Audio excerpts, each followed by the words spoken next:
You know, when you think of Percy Bysshe Shelley, your mind probably jumps straight to sweeping odes and epic romantic poetry. And fair enough.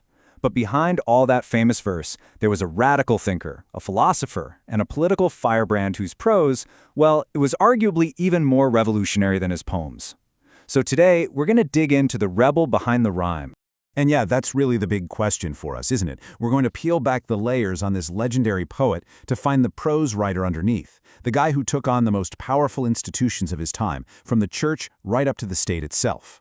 And Shelley, he did not waste any time. I mean, his rebellion kicked off right at the very start of his career, with a head-on assault on one of society's most fundamental pillars, religious faith. Get this. While he was still just a student at Oxford, he co-wrote this little pamphlet called The Necessity of Atheism. And the idea inside was simple, but for the time, it was absolutely explosive. He basically said that any belief, especially a belief in God, has to be backed up by cold, hard evidence and logic. Blind faith, to him, that was just irrational. So you can probably guess how that went over. The reaction was swift, and it was severe. For daring to publish these ideas, Shelley was kicked right out of Oxford. And just like that, his reputation as a dangerous, radical thinker was set in stone, right from the get-go.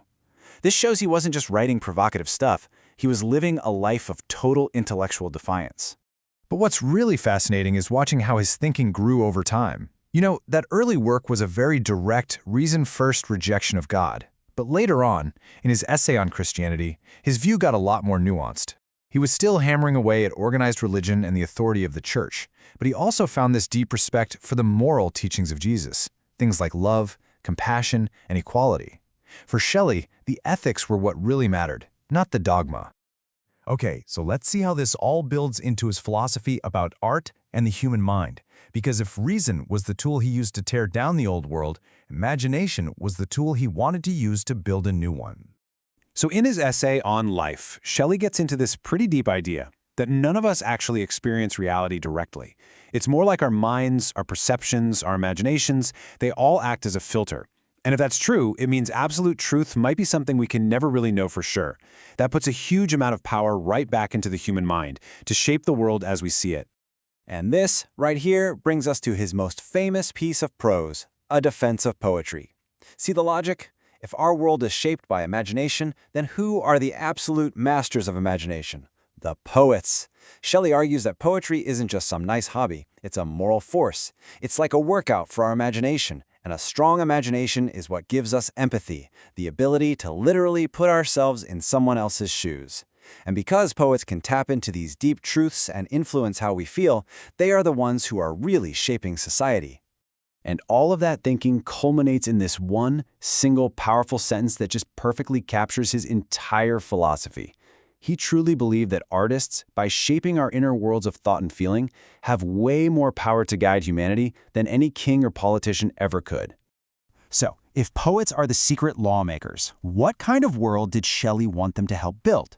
Well, his political writing gives us a very clear answer. A world built on love, liberty, and justice for every single person. I mean, in his essay, A Philosophical View of Reform, Shelley laid out a vision that was just unbelievably progressive for the 19th century. He was calling for a government that actually represented the people, for social and economic equality, and for justice for the crushed and oppressed working classes.